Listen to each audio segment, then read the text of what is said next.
మనం లాస్ట్ రివిజన్‌లో మనం ఏం తెలుసుకున్నాము? పాత విషయాలన్నీ తెలుసుకున్నాం కదండీ! ఈసారి ఓన్లీ లాస్ట్ క్లాస్‌లో సార్ చెప్పిన ఎగ్జాంపుల్‌తో పాటు అది చూసుకొని ముందుకెళ్దాం. ఓకేనా? సో, మనం సార్ తీసుకున్న ఎగ్జాంపులే తీసుకుందామండి. మళ్ళీ ఒకసారి చేశారనుకోండి, మనకందరికి అర్థమవుతది కదా! సో, డేట్ ఆఫ్ బర్త్ తీసుకున్నదేమో 25థ్ మార్చ్ 2025 ఉదయం 9కి హైదరాబాద్ నగరంలో అని తీసుకున్నారు కదా! సో, సూర్యోదయమేమో ఆ రోజు 6:13 6 గంటల 13 నిమిషాలకి జరిగింది అని ఆ లెక్క తీసుకున్నాం. సో, మనం ఫస్ట్ ఏం చేద్దాము? లగ్నం కాలిక్యులేట్ చేద్దాం. లగ్నం కాలిక్యులేట్ చేయడానికి మనకేం కావాలి? లగ్నానికి ఫస్ట్ సూర్యోదయం ఎప్పుడైందో తెలుసుకున్నాం కదా! 6:13 నిమిషాలకి సూర్యోదయం అయింది. మకర సంక్రాంతి నుంచి అంటే జనవరి 15 నుంచి ఫిబ్రవరి 15 వరకు మకర మాసం. సూర్యుడి గమనం ప్రకారం మకర మాసం ఉంటుంది. ఆ తర్వాత ఫిబ్రవరి 15 నుంచి మార్చి 15 వరకు కుంభమాసం ఉంటుంది. తర్వాత మార్చి 15 నుంచి ఏప్రిల్ 15 వరకు మీనమాసం వస్తుంది. కాబట్టి సూర్యోదయం అప్పుడు మీన లగ్నం ఉన్నప్పుడు మనకి సార్ ఒక టేబుల్ ఇచ్చారు కదా! 1 గంట 36 నిమిషాల పాటు ఆహ్, మీన లగ్నం ఉంటుంది. అది ఓన్లీ మీన లగ్నం స్టార్టింగ్ రోజున ఉంటుంది. అంటే మార్చి 15 తారీఖున మీన లగ్నం ఆ రోజు సూర్యోదయం నుంచి 1 గంట 36 నిమిషాలు ఉంటుంది. రోజులు గడుస్తున్న కొద్దీ రోజుకి 4 నిమిషాలు తగ్గుకుంటూ అంటే ఫస్ట్ డే గంట 36 నిమిషాలుంటే రెండో రోజు గంట 32 నిమిషాలు. ఆ తర్వాత గంట 28 నిమిషాలు అలా తగ్గుకుంటూ ఇప్పుడు మనకి మార్చి 25 అంటే 11 రోజులు గడిచినాయి కాబట్టి 44 నిమిషాలు తగ్గుతుంది. అంటే 96 నిమిషాలలోంచి 44 నిమిషాలు తీసేస్తే 52 నిమిషాలు మిగులుతుందనమాట. అంటే ఆ రోజు మీన లగ్నం సూర్యోదయం నుంచి 52 నిమిషాలు ఉంటుంది. అంతేనా అండి?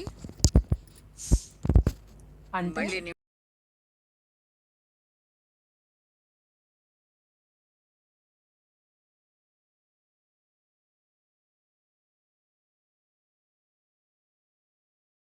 గంట 36 నిమిషాలంటే ఏంటి?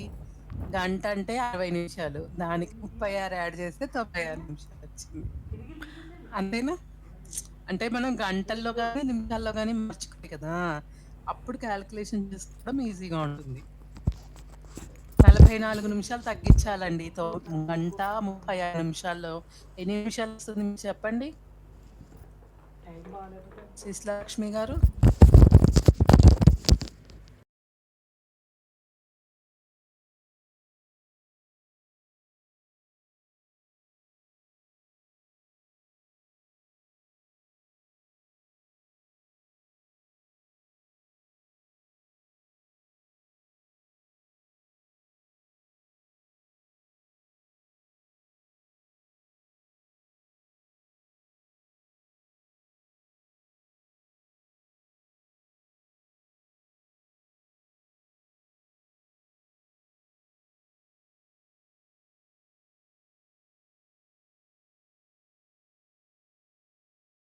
నిమిషాల్లో మిగులుతుందనమాట. రజని గారు 96 నిమిషాల నుంచి 44 నిమిషాలు మైనస్ చేయండి లక్ష్మి గారు. అవును. అది అర్థమైంది ఆవిడకి. లక్ష్మి గారికి అర్థం అవ్వదు 96 ఎలా వచ్చింది అన్నది ఫస్ట్ అదేనా? క్వెషన్. అది. అంటే మీన లగ్నం 6:13 నిమిషాల నుంచి 7:05 నిమిషాల వరకు ఉంటుందండి. ఆ తర్వాత మీన లగ్నం తర్వాత వచ్చేది మేషలగ్నం. మేషలగ్నమేమో గంట 45 నిమిషాలు ఉంటుంది. మీన లగ్నం గంట 36 నిమిషాలు, మేషలగ్నం గంట 45 నిమిషాలు, వృషభ లగ్నం 2 గంటలు, మిథున లగ్నం 2 గంటల 13 నిమిషాలు. ఇట్లా స్టాండర్డ్‌గా ఒక టేబుల్ ఉంది కదండీ! ఆ టేబుల్ ప్రకారం చూసుకుంటే మనకిక్కడ మేషలగ్నం గంట 45 నిమిషాలు అంటే 7:06 నుంచి 8:51 వరకు ఉంటుంది. వృషభ లగ్నం ఏమో 8:52 నుంచి 10:52 వరకు ఉంటుంది. మనము టైమ్ ఆఫ్ బర్త్ 9కి తీసుకున్నాం కాబట్టి 8:50 నుండి 52 నుండి 10:52 వరకు వృషభ లగ్నం ఉంటుంది కాబట్టి, ఇప్పుడు ఈ పుట్టిన వ్యక్తి యొక్క లగ్నం వృషభ లగ్నం అవుతుంది. ఓకేనా? ఈ వృషభ లగ్నానికి అధిపతి శుక్రుడు. ఆ శుక్రుడు అధిపతి కాబట్టి శుక్రుడితో ఉండే గ్రహాలన్నీ, శుక్రుడిలో ఉన్న గ్రహాలన్నీ శుభ గ్రహాలు అవుతాయి. అంటే ఎవరెవరు? శుక్రుడు, శని, బుధుడు, రాహువు. అశుభ గ్రహాలు ఏంటి? గురువు, కుజుడు, కేతువు. ఇప్పుడు మనం సూర్యుడు చంద్రుడిని క్యాల్కులేట్ చేసి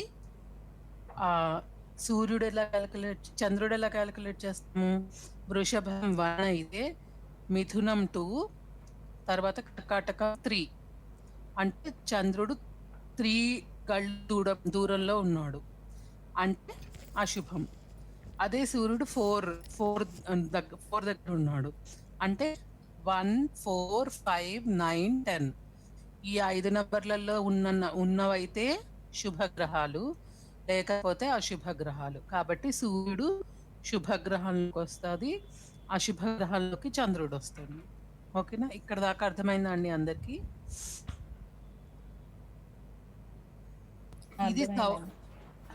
ఇది సూర్యుడి గమనం ప్రకారం క్యాలిక్యులేషన్.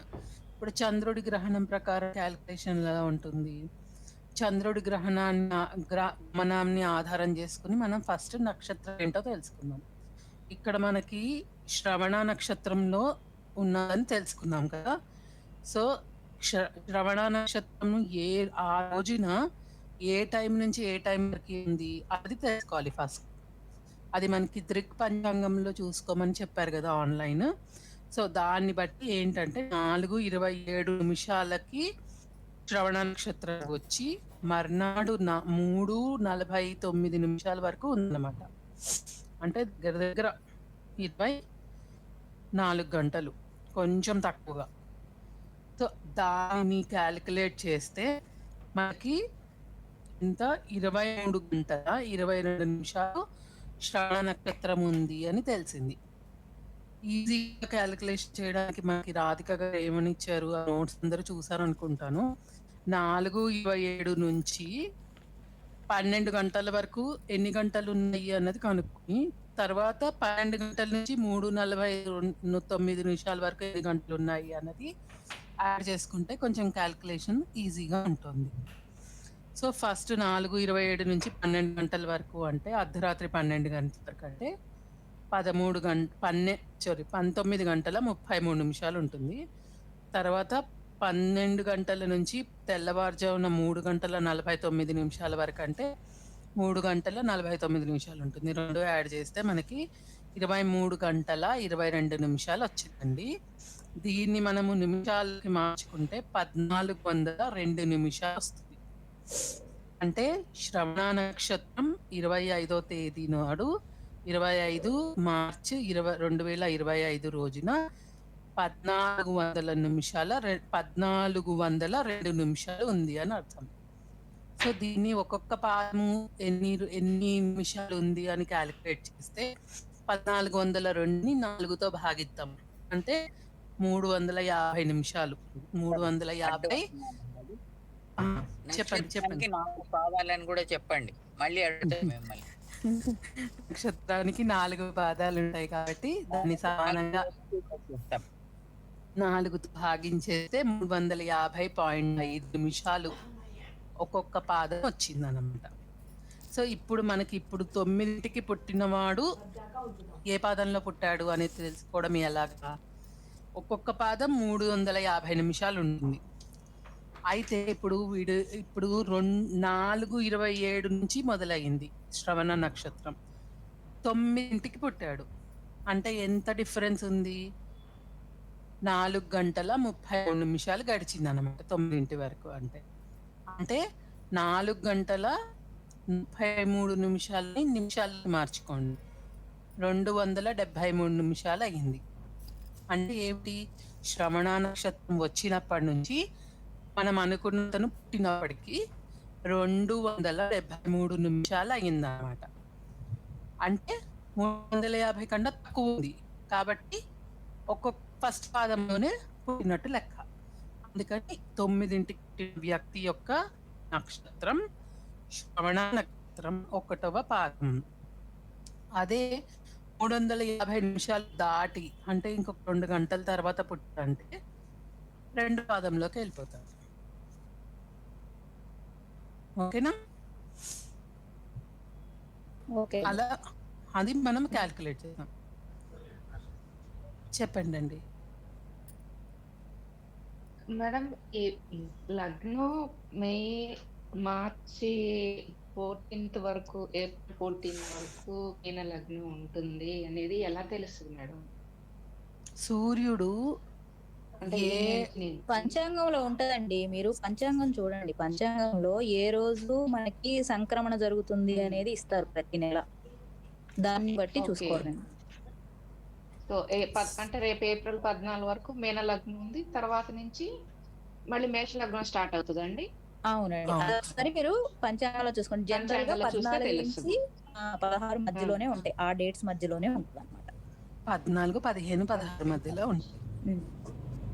ఓకే. అయినా ఇప్పుడు నెల మనం రోజులంటే చూసింది ఏదైనా నెల ఎక్కడ రోజులంటే చూసినా 30 సూర్యమానం అయినా చంద్రమానం అయినా ఇదే ప్రొసీజరా అండి? అంటే మనం చంద్రమానం చూస్తుంటాం కదా! ఇట్లాగే మీరు చంద్రమానానికి ఎందుకెళ్తున్నారు? మీరు సూర్యమానం ప్రకారం లగ్నం కనుక్కుంటాం. సూర్యమానమే గదా! చంద్రమానం డిఫరెంట్. చంద్రమానం నుంచి మనం ఏం ఓకే. కనుక్కుంటాం? రాశి, నక్షత్రం. రాశి నక్షత్రం కనుక. అవును. మనకు కావాల్సింది లగ్నం కావాలంటే సూర్యమానమే కదండి. మిగతా దాంట్లోకి వెళ్ళొద్దు మీరు. ఫస్ట్ ఆ రెండిటి కన్ఫ్యూజన్ మాత్రం అవ్వకండి. ఫస్ట్ అది క్లారిఫై అవ్వాలి. 2 డిఫరెంట్‌గా పెట్టేసుకోండి. ఫస్ట్ స్టెప్ సౌరమానం ప్రకారం లగ్నాన్ని కనుక్కోవడం, శుభాశుభ గ్రహాలని కనుక్కోవడం, భావాల్ని కనుక్కోవడం. మనము ఆల్రెడీ ఈ ఓకే. భావాలు కనుక్కోవడం అనేది లాస్ట్ వీక్ అంతకు ముందు క్లాసెస్ చేశాం కాబట్టి దాని గురించి ఇక్కడ డిస్కస్ చేసుకోవట్లేదు. ఇప్పుడు చంద్రమానంలోకి వచ్చేటప్పటికి నక్షత్రం కనుక్కున్నాము. నక్షత్రాన్ని బట్టి నక్షత్రము ప్లస్ ఏ టైం వరకు గడిచింది అన్నదాన్ని బట్టి ఏ పాదంలోకి వస్తుంది అన్నది కూడా కనుక్కున్నాం. ఓకేనా? ఇప్పుడు ఈ పాదము తెలిసిన తర్వాత మనం కనుక్కోవాల్సింది ఏమిటి? రాశి. సో శ్రవణ నక్షత్రం 1వ పాదం ఏ రాశిలో ఉంది అన్నది చూసుకుంటాం. మకర రాశి అని తెలుస్తుంది. అంటే అన్ని టేబుల్స్‌లో మనం వెరిఫై చేసుకోవడమే ఒక్కదాన్ని కంపేర్ చేసుకుంటూ. సో మకర రాశి అని తెలుస్తుంది. ఇప్పుడు ఆ పుట్టిన వ్యక్తిది మనకి రాశి, నక్షత్రము, నక్షత్రం యొక్క పాదము అన్నీ తెలిసిపోయాయి. తర్వాత మనం తెలుసుకున్న విషయం ఏంటి అంటే ప్రతి నక్షత్రానికి ఒక అధిపతనో లేకపోతే ఒక మహాదశ నడుస్తూ ఉంటుంది ఆ పుట్టిన టైంని బట్టి.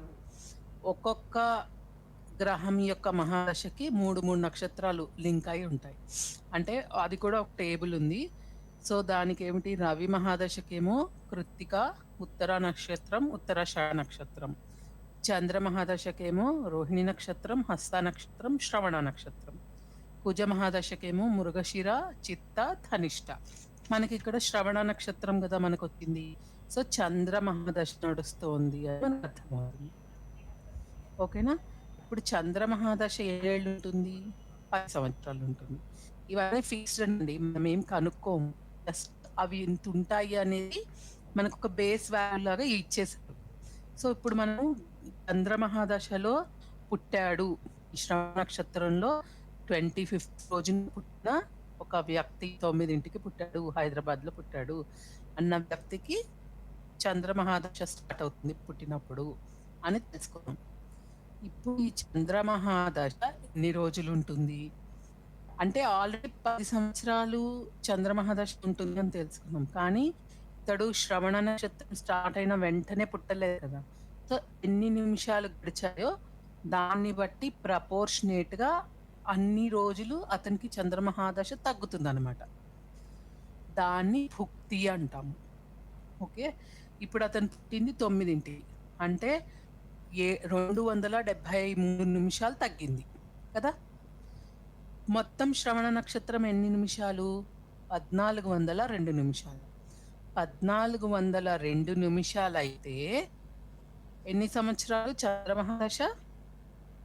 10 సంవత్సరాలు. అంటే 120 నెలలు. అదే మనకి 273 తగ్గిన తర్వాత ఎన్ని ఎన్ని సంవత్సరాలు ఉంటుందని కాలిక్యులేట్ చేయాలి అనంటే 1402కి అయితే 120 నెలలు. 1129కి అయితే ఎన్ని నెలలు అనేది కాలిక్యులేట్ చేస్తాం. 1129 ఎందుకొచ్చిందో అందరికి అర్థమైంది కదండీ! 1402లో నుంచి 227 మైనస్ చేశాను. మిగిలిన టైం ఏంటి అన్నది చూస్తాను. ఓకేనా? ఎవరికైనా ఏమైనా అర్థం కాకపోతే మధ్యలో చెప్పండి. సో, 273 అండి. 1402లో నుంచి 273 తీసేస్తే 73 తీసేయాలి. 1129 వస్తుంది. కరెక్ట్. దాంతో మనం లెక్క వేస్తే 120ని 1129తో మల్టిప్లై చేసి దాన్ని 1409తో డివైడ్ చేస్తే 96.6 వచ్చింది.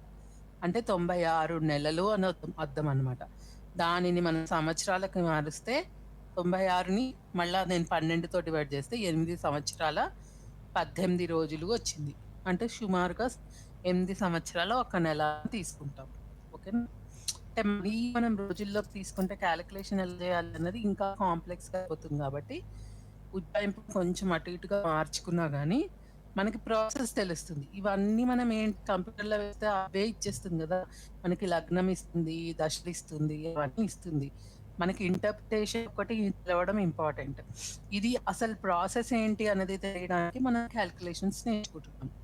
కాబట్టి ఇప్పుడు మనకి 8 సంవత్సరాల 1 నెల మిగిలి ఉంది. అంటే భుక్తి ఎంత అయిపోయింది?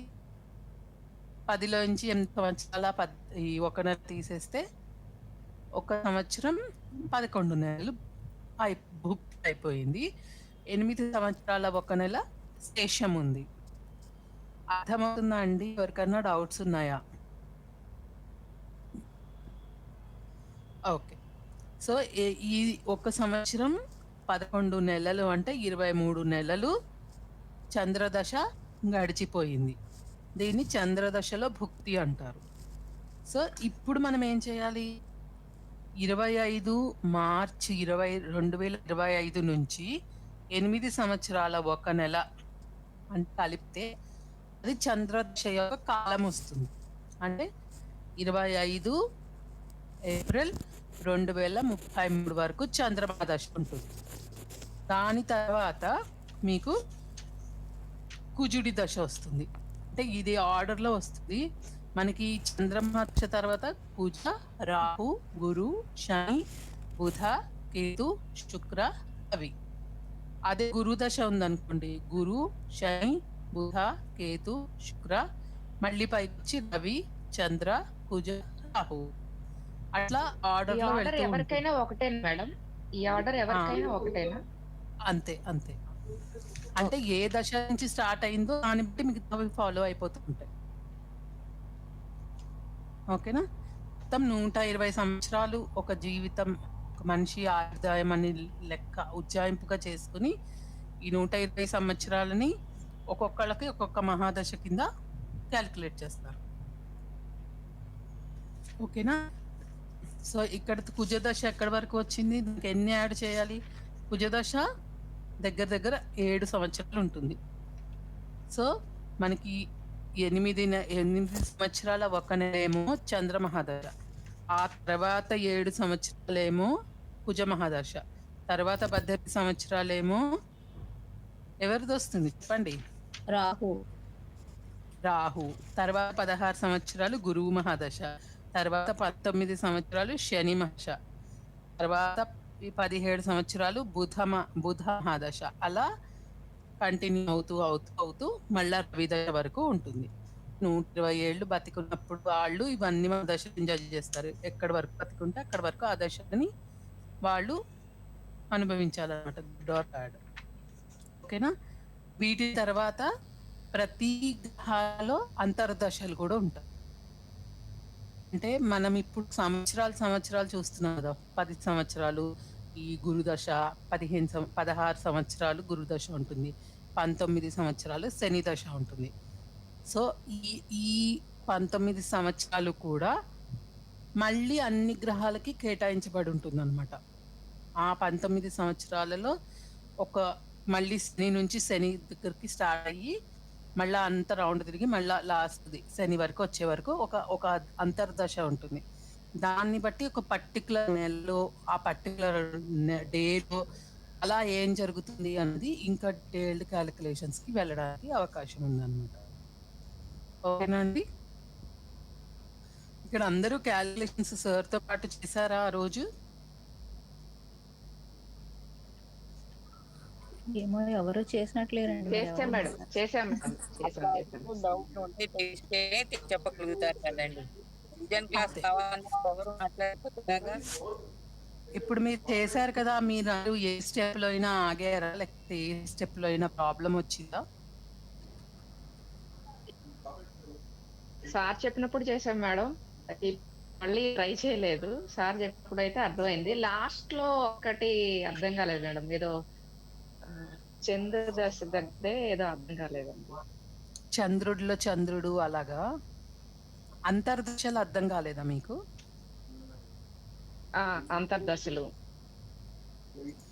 ఓకే. అలాగే ఇది దశలది టేబుల్ ఇచ్చారు కదా, చంద్రభుక్తి ఇవన్నీ. కింద ఇంకొకటి కాలం ఉంది, 118 సంవత్సరాల 1 నెల అని ఉంది. అది ఏంది మేడం? మీరు ఎందులో చెప్తున్నారు? ఏ నోట్స్‌లో చెప్తున్నారు? రాధిక గారి ఒక నోట్సా? అబ్బాయి బ్రతికి ఉంటే సార్ వచ్చారు కదా, ఈ శర్మ సార్. అప్పటి వరకు అంటే మనం ఒక మనిషికి 120 సంవత్సరాలు బ్రతికి ఉంటాడని మనం ఇది వేస్తాం కదండి దశలన్నీ. అంటే ఇప్పుడు ఆయనకి ఆల్రెడీ అంటే 120 సంవత్సరాల్లో మనం క్యాలిక్యులేషన్ 120 సంవత్సరాలు కనుక్కున్నప్పుడు 2 సంవత్సరాలు ఆయన ఆల్రెడీ అయిపోయింది కదా భుక్తి. సో ఇంక మిగిలింది ఎంత ఉంది? 118 సంవత్సరాలు కదా. శుక్రదశలో 2 సంవత్సరాలు అయిపోయింది, మిగిలింది శుక్ర కాదు, చంద్రదశ. అంటే సార్ ఇచ్చిన డేట్ లో ఆయన చంద్ర మహాదశలో పుట్టాడు కదా. చంద్ర మహాదశలో 2 ఇయర్స్ కంప్లీటెడ్. ఓకే 2 ఇయర్స్ అంటే 1 ఇయర్ 11 మంత్స్ కంప్లీట్ అయిపోయింది కాబట్టి ఆ 120 సంవత్సరాలు చేసే క్యాలిక్యులేషన్ లో అది మైనస్ అయితే ఇంక మిగిలింది ఎంత ఉంది? 118. అది 120 అనేది వాళ్ళు ఫిక్స్ చేశారు అంతే. మీరు వేయాలనుకుంటే 200 ఇయర్స్ 400 ఇయర్స్ కూడా వేసుకోవచ్చు. ఇది రొటేట్ అవుతుంది అంతే.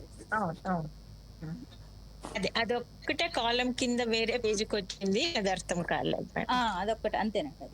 అది అంటే ప్లేస్ గొప్ప కింద కాలంలోకి వచ్చింది అంతేగాని అదేం లేదు.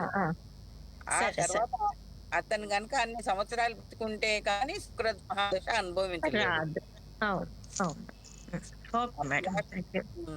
అప్పటిదాకా అంటే డౌట్ మళ్ళీ మీరు సార్ చెప్పాక మళ్ళీ మీరు ఇంట్లో వేసుకొని చూడాలండి. చూస్తే మనకేం డౌట్లు ఉన్నాయని అప్పుడు మళ్ళీ సార్ని అడగటానికి వీలవుతుంది. అంటే మనం ఎప్పుడైతే ఓన్‌గా చేస్తామో చూడకుండా ఆ ప్రాసెస్‌ని అప్పుడు మనకి అర్థమవుతుంది. అందుకే మీరు ఏదైనా ఒక డేట్ తీసుకోండి, ఒక నక్షత్రం అంటే ఒక టైం తీసుకొని దీన్ని బేస్ చేసుకొని ఒకటి చేశారనుకోండి, మీకు ఈజీగా క్యాలిక్యులేషన్ అర్థమైపోతుంది. ఒకటి వేసేస్తే ఈజీగా అయిపోతుందండి మీకు. లేకపోతే కన్ఫ్యూజ్ అవుతా ఉంటారు. ఇప్పుడు సార్ అయితే మనకి అంతర్దశలు ఎలా క్యాలిక్యులేట్ చేయాలి అనే దానికి ఒక ఇది ఇచ్చారు ఎగ్జాంపుల్. సో అది దాన్ని బట్టి జస్ట్ నేను సార్ చెప్పిందే జస్ట్ రిపీట్ చేస్తానండి. ఇప్పుడు మీకు ఏమవుతుందంటే మళ్ళీ ఇప్పుడు చెప్పినప్పుడు ఈజీ అవుతుంది. ఇప్పుడు గురువు చేయాలనుకోండి. గురువులో గురువు చేయాలంటే గురువుకి 16 సంవత్సరాలు కదా. సో గురువుతో ఇంటూ చేయాలి. 16 × 16 256. ఈ 256లో 2 ఫస్ట్ నెంబర్స్‌ని నెలల కింద కన్వర్ట్ చేసేసాం. 25 నెలల 6 ఇక్కడ పాయింట్ 6 వచ్చింది కదా. దీనిని 3తో మల్టిప్లై చేస్తే 18 డేస్ వస్తుంది. అంటే గురువులో గురు దశ అంతర్దశ 25 నెలల 18 రోజులు అన్నమాట. అర్థమైందా ఎలా క్యాలిక్యులేట్ చేస్తారో? ఎవరికన్నా డౌట్ ఉందా? సో ఇప్పుడు గురువు గురించి గురువులు చూస్తున్నాము. అంటే 16 గురువు 16 ఏళ్ళు ఉంటాడు. సో 16తో మల్టిప్లై చేయాలి. అంటే 256 వస్తుంది. 256 అంటే 256లో 25 నెలలు 0.6 అనమాట. అంటే ఆ 0.6ని 3తో మల్టిప్లై చేస్తే 18 రోజులు వస్తుంది. అంటే 6ని 3తో మల్టిప్లై చేస్తే 18 రోజులు వస్తుంది. అంటే మొత్తం 25 నెలల 18 రోజులు గురువు మహాదశలో గురువు దశ ఉంటుందన్నమాట. అంతర్దశ అన్నమాట అది. అదే శని అనుకోండి, గురువులో శని అంటే ఈ 16 గురువుది 16, శని ఎన్ని ఏళ్ళు ఉంటాడు? 19 ఏళ్ళు ఉంటాడు. ఆ రెండిటిని మల్టిప్లై చేయాలి. మల్టిప్లై చేస్తే మీకు 16 × 19 304 వస్తుంది. అంటే ఫస్ట్ 2 డిజిట్స్ 30 నెలల కింద తీసేసుకున్నాం. ఆ 4ని 3తో భాగించి 12 రోజులని తీసుకున్నాం. అది ఎందుకు చేస్తున్నాము అంటే 30 రోజులకి 1 నెల, 0.4కి ఎన్ని రోజులు అనేది క్యాలిక్యులేట్ చేస్తామండి. అంతకన్నా వేరే ఏమి ఉండదు. ఓకేనా అండి? అర్థం కాకపోతే అడగండి అండి, ఎవరికైనా డౌట్ ఉంటే అడగండి. మేడం ఇది కూడా రికార్డ్ పెడతారుగా మళ్ళీ మళ్ళీ వినటానికి? పెడతాను. ఇది ఏం లేదండి, దశలు అంటే అంటే సంవత్సరాలు లెక్క వేసుకోవడం. అంతర్దశలు అంటే మళ్ళీ ఆ సంవత్సరాలు కూడా డివిజన్, సబ్ డివిజన్ అట్లా అన్నమాట. అలా చూసుకోండి. దశలు అంటే ఇన్ని సంవత్సరాలు కానీ చూస్తాం. అంతర్దశలు అంటే మళ్ళీ వాటిల్లో కూడా ఇంకా సబ్ అన్నమాట. మనం సార్ చెప్పిన దాని ప్రకారం ఒక నెలలో, ఒక రోజులో, ఒక గంటలో, ఒక నిమిషాలలో కూడా ఏం జరుగుతోంది, ఏ దశ నడుస్తోంది అనే వరకు క్యాలిక్యులేట్ చేయొచ్చు అని చెప్పారు కదండి. సో మహాదశలు అంటే సంవత్సరాలు ఉండే వాటి నుంచి క్యాలిక్యులేట్ చేయడం. అంతర్దశలు అని అంటే నెలల్లో ఏం జరుగుతోంది అన్నది. ఓకే, ఈ పీరియడ్ ఇప్పుడు మనకి జనవరి నుంచి నవంబర్ వరకు బాగుంది, తర్వాత ఏదో బాగాలేదు అట్లా చెప్తా ఉంటారు కదా. సో ఆ దశలు వాళ్ళు ఎలా క్యాలిక్యులేట్ చేస్తున్నారు? అంతర్దశల్ని బట్టి చెప్తున్నారు. దానికన్నా ఇంకా విదశలు క్యాలిక్యులేట్ చేస్తారట. వాటితో డేస్, పలానా రోజు బాగుంది లేదు, అందులో ఏ మహాదశలో ఏ అంతర్దశ జరుగుతోంది అంటే ఎవరిలో ఎవరు ఉన్నారు, గురువు ఉన్నాడా, శుక్రుడు ఉన్నాడా, అలా అన్ని చూసి వాళ్ళు మనకి మంచి జరుగుతుందా, మంచి రోజా కాదా అనే వాటి గురించి చెప్తారనమాట. ఇంకా డీటెయిల్డ్ గా తెలుస్తుంది. అవన్నీ ఇంటర్ప్రిటేషన్ లో మనం నేర్చుకుంటాం. ప్రస్తుతానికి ఇది ఎలా క్యాలిక్యులేట్ అవుతుంది? 30 రోజుల గురువులో శని ఎందుకు 19 × 16 చేశాము? అలాంటివి ఒకసారి మీరు ఆలోచించండి. ఇవి షార్ట్ కట్ అని చెప్పారు, దీనికి మళ్ళీ వేరే ప్రొసీజర్ కూడా ఉన్నట్టుంది. సో ఆ ప్రొసీజర్ అంతా పట్టి చూసి ఇప్పుడు రవి ఎన్ని రోజులు ఉంటాడు అంటే రవి మహాదశ ఎప్పటికైనా వస్తుంది కదా, మొత్తం అన్ని మహాదశలు కంప్లీట్ అయ్యాక. సో ఆ రవి ఎన్ని రోజులు ఉంటాడు, రవిలో చంద్రుడు ఎన్ని రోజులు ఉంటాడు, రవిలో కుజుడు ఎన్ని రోజులు ఉంటాడు, అన్ని ప్రపోర్షన్ గా నేను క్యాలిక్యులేట్ చేస్తాను. అంటే ఇప్పుడు 120 సంవత్సరాలకి 6 సంవత్సరాలు రవి ఉన్నాడు. ఇక్కడ మొత్తం రవి మహాదశ ఉంటుంది. కానీ రవి దశ ఎన్ని రోజులు ఉంది? 6 సంవత్సరాలే ఉంది. కాబట్టి ఈ 6 సంవత్సరాలే ఉండే రవి ఈ 6 సంవత్సరాల్లో ఎన్ని రోజులు ఉంటాడు అంటే 120 నెలలకి 120 సంవత్సరాలకి 6 సంవత్సరాలు ఉంటున్నాడు. 6 సంవత్సరాలకి ఎన్ని రోజులు ఉంటాడు? అలా క్యాలిక్యులేట్ చేస్తున్నారు అన్నమాట అన్ని. అంటే ప్రపోర్షనేట్ గా. మీరు ఎవరో ఎగ్జాంపుల్ చెప్పారు, ఒక చాక్లెట్ 10 రూపాయలు అయితే 100 చాక్లెట్లు ఎంత పడుతుంది? అలా క్యాలిక్యులేట్ చేసాం కదా.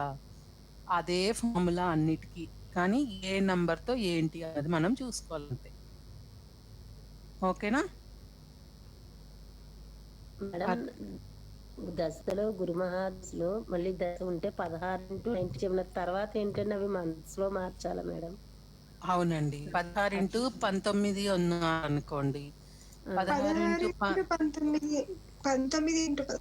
19 అదే ఎలా అయినా ఒకటే. ఇప్పుడు మనం గురుదశలో ఒక్కసారండి, గురుదశలో శని చూస్తున్నాం అనుకోండి, 16 × 19 చేసాము అంటే మనం ఏం చేస్తున్నాం అన్నది మనకు ఒక ఐడియా వస్తుంది అంతే.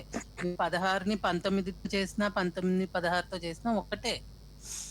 శనిలో గురువు చేస్తారు అని అంటే 19 × 16 రాసుకున్నారంటే ఆహా నేను ఇలా చేశాను అనేది మీకు ఈజీగా అర్థమవుతుంది.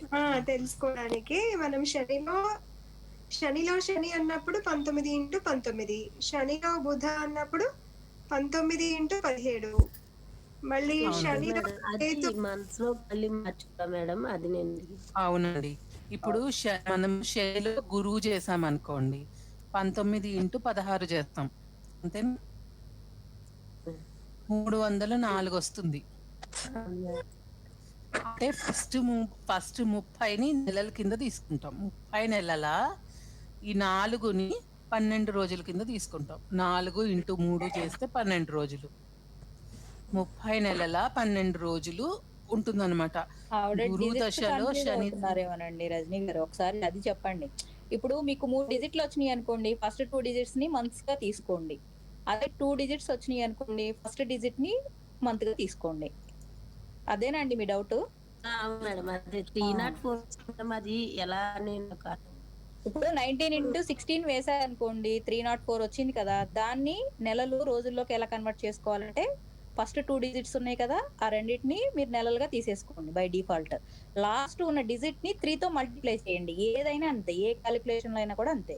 అవి డేస్‌లోకి ఏదైనా వచ్చేస్తాయి. లాస్ట్ డిజిట్ 3తో మళ్ళీ ఇంటూ చేయాలి మేడం. అంతే. అంతే. ఓకే అర్థమైంది. Thank you. ఇప్పుడు రవి ఉంది. రవిలో నెలకి 30 రోజులు కాబట్టి 3తో ఇంటూ చేయాలండి. 30లో 4 ఎంత అనే దానికి మనము 3 తోటి ఇంటూ చేయాలి. ఓకే. ఇప్పుడు రవిలో రవి ఉన్నాడంటే రవి మహాదశలో రవి ఎన్ని రోజులు ఉన్నాడు అనేది తెలుసుకోవాలనుకున్నాం అనుకోండి. 6 x 6 చేస్తాం కదా! 36 వచ్చింది. అంటే ఎన్ని నెలల ఎన్ని రోజులు చెప్పండి ఇప్పుడు డౌట్ అడిగిన వారు? అదే 3 నెలల 6 3 18 అండి. 18 రోజులు. అంతే. అంతే. అలా రాసుకోండి. ప్రస్తుతానికి అది సరిపోతుంది మనకి. ఓకే. Thank you. ఆ! ఆ! ఇంకెవరికన్నా డౌట్స్ ఉన్నాయండి ఇందులో?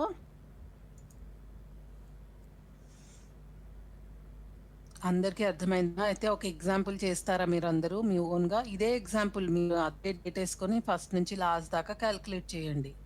ఒకసారి కాలిక్యులేట్ చేశారంటే మీ ఓన్‌గా మీకు గుర్తుంటుంది. ఓకేనా? మేడం. ఆ! మేడం ఇది ఇప్పుడు నేను ఒకటి చెప్తాను. ఇప్పుడు శనిలో శని అన్నప్పుడు మనకి 19x19 అంటే 38 రోజులు 38 కదా మేడం. 38 అంటే 38 నెలలు. ఆహా!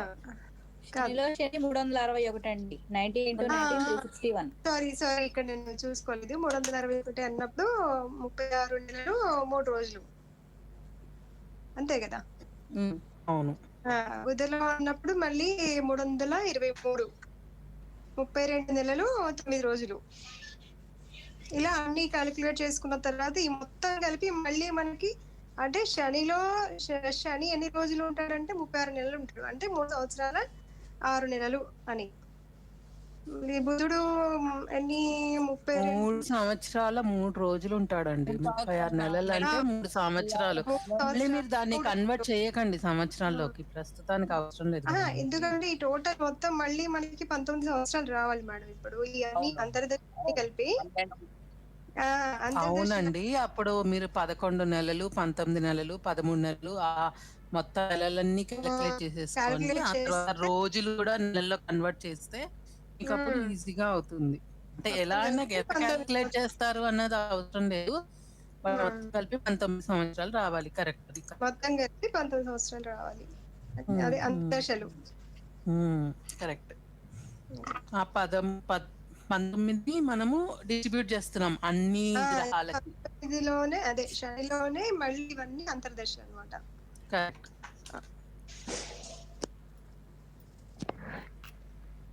ఒకటి చెయ్యండి. సేమ్ ఇదే ఎగ్జాంపుల్ తీసుకొని సార్ చెప్పిందే అందరూ చూడకుండా స్టెప్ బై స్టెప్ ఎలా చేస్తున్నారు, ఏమేం చేశారు అన్నది చూడకుండా రాయండి. తప్పొచ్చినా పర్వాలేదు.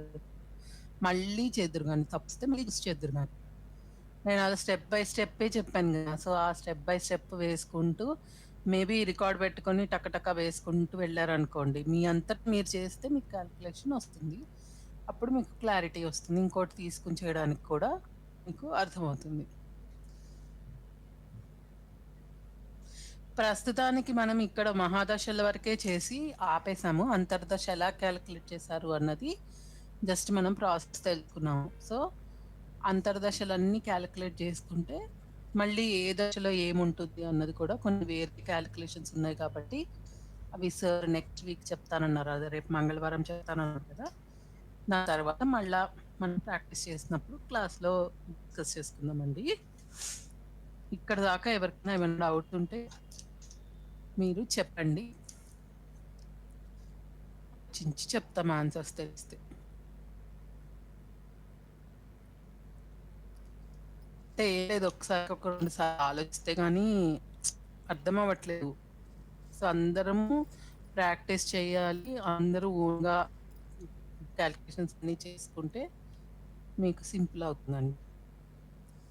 ఓకేనా? రాధిక గారు మీరేమైనా యాడ్ చేయాలా?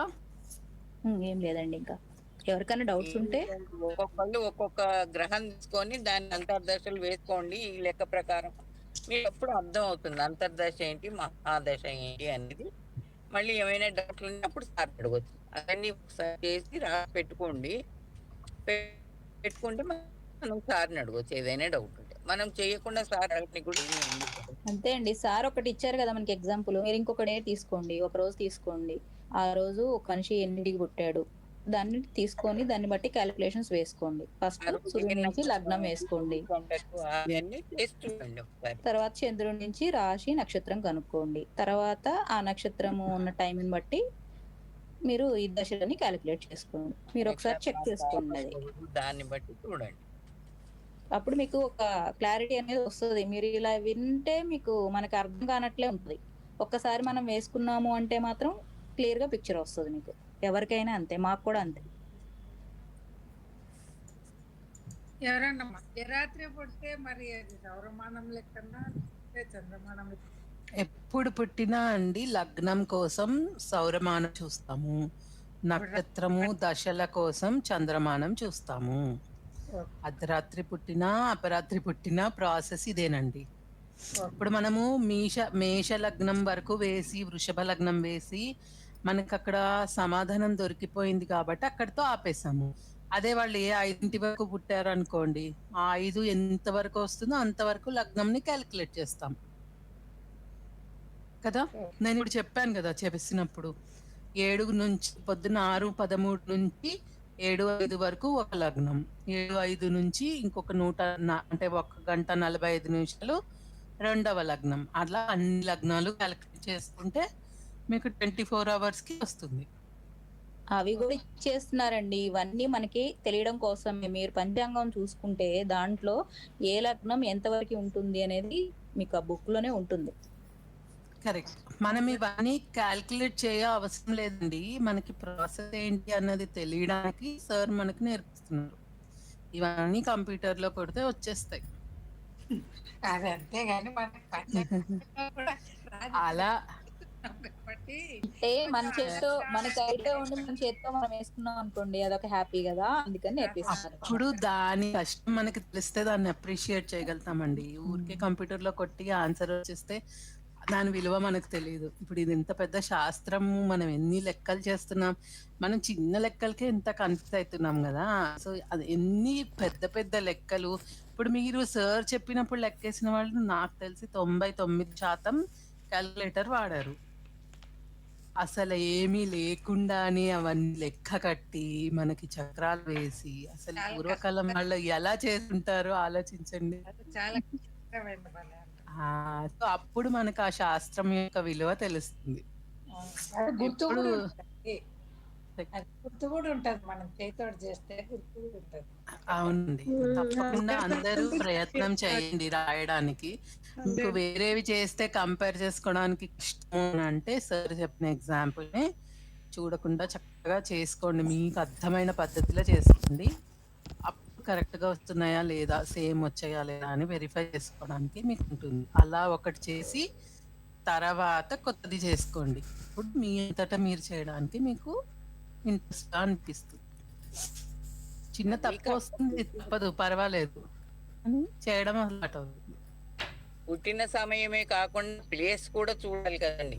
ఆ ప్లేస్, సూర్యోదయము అన్ని చూసుకుంటే కానీ రాదు మనం అవును. వినడానికి. అవును.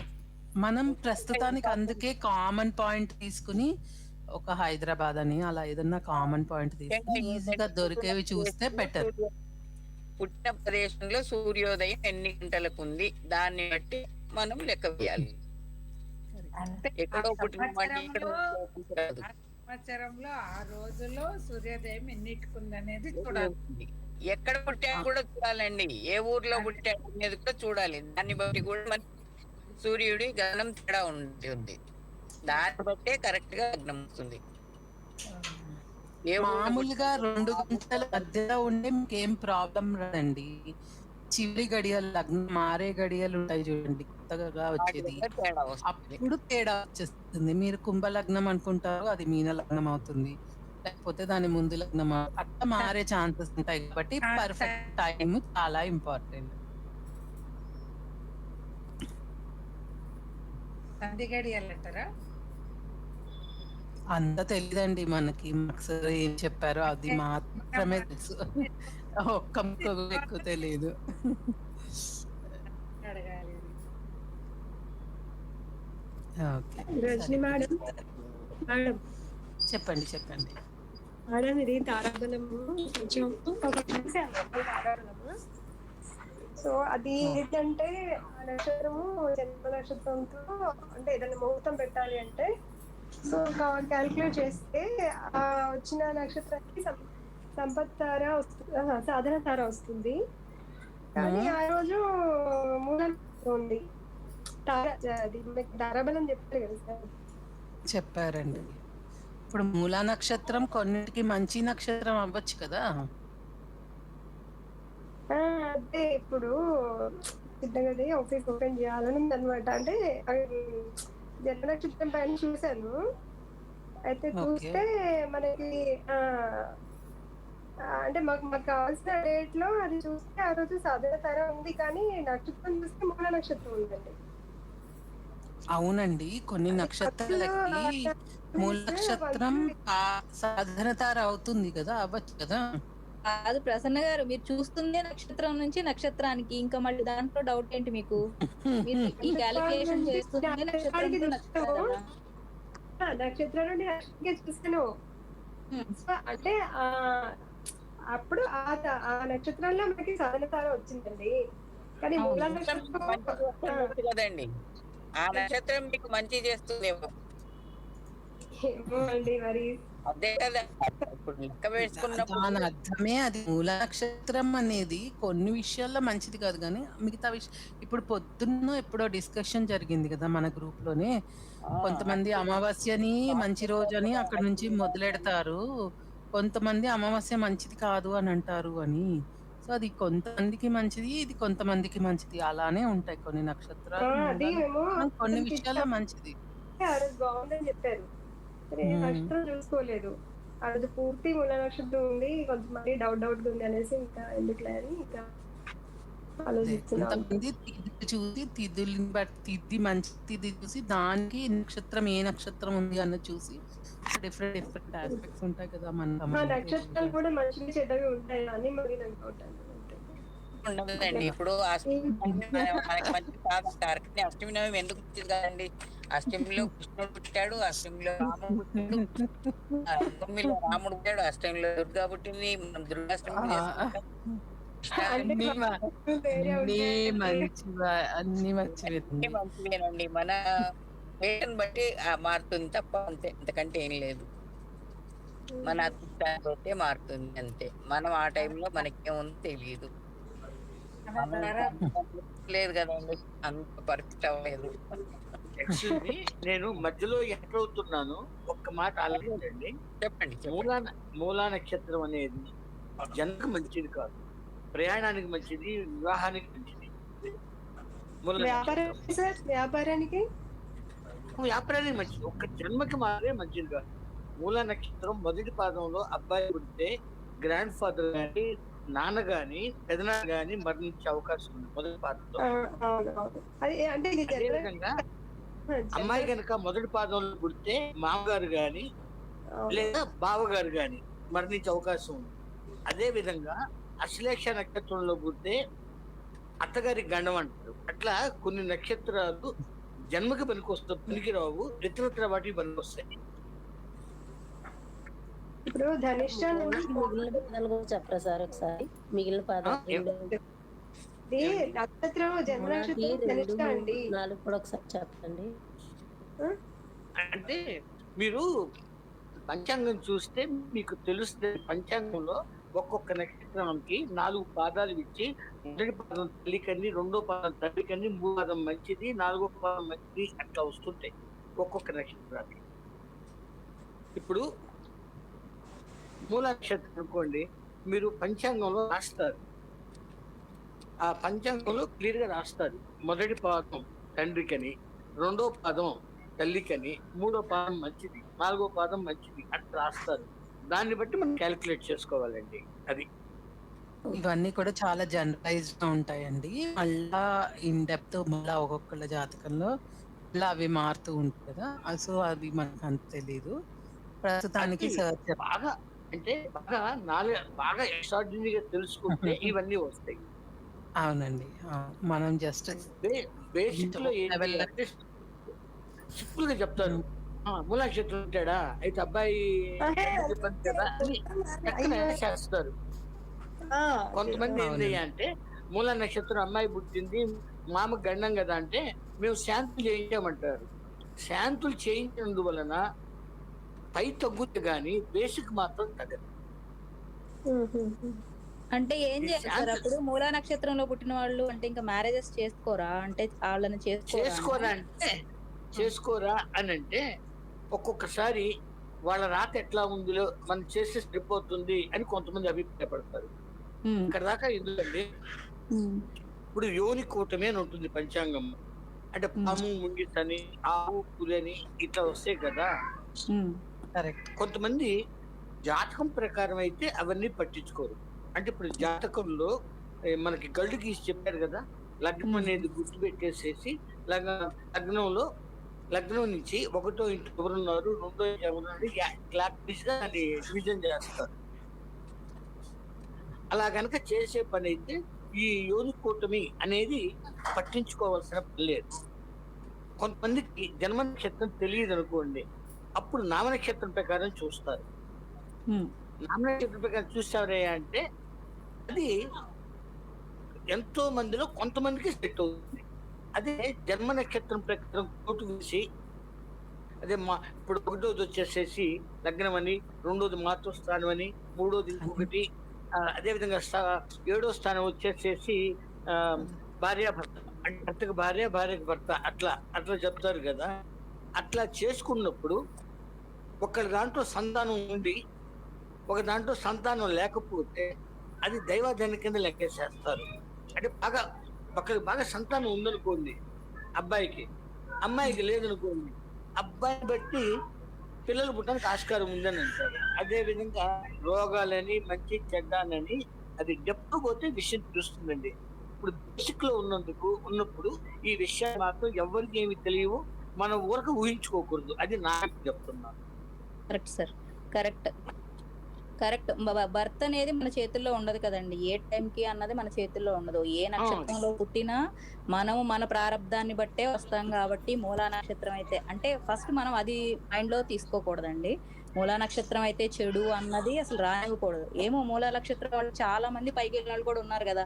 అసలు మెయిన్ మూలా నక్షత్రం మా కుటుంబంలోనే జరిగిందండి. మా అన్నయ్యకి మ్యారేజ్ అయిన తర్వాత అన్నయ్యకి ఫస్ట్ అమ్మాయి పుట్టింది, తర్వాత అబ్బాయి పుట్టాడు.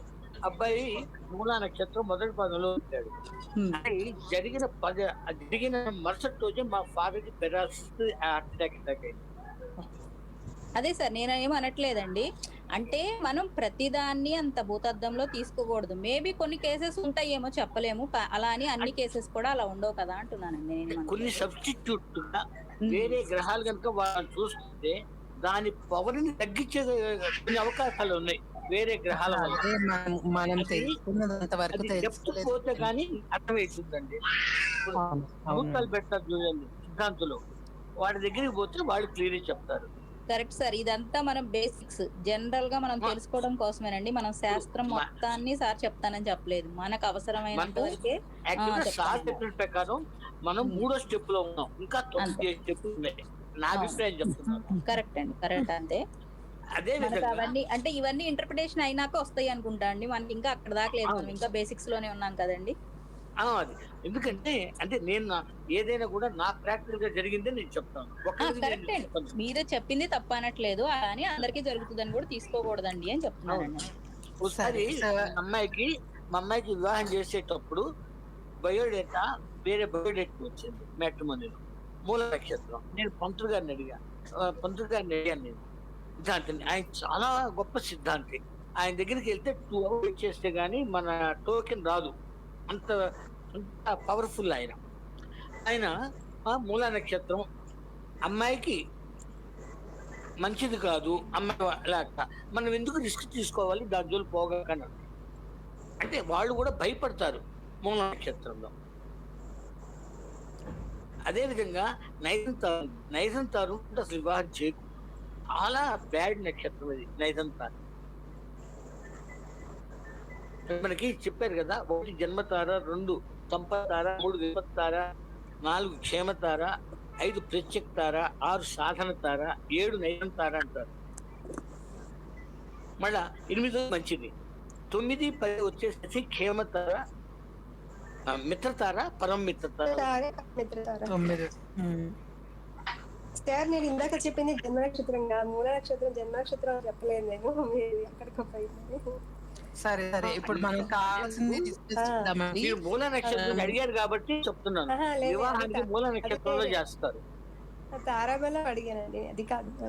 ఓకే, మూల నక్షత్రం చెప్పింది వివాహాన్ని పనికొస్తుంది, జ్ఞానాన్ని పనికొస్తుంది, యాత్రలు పోవడానికి పనికొస్తుంది.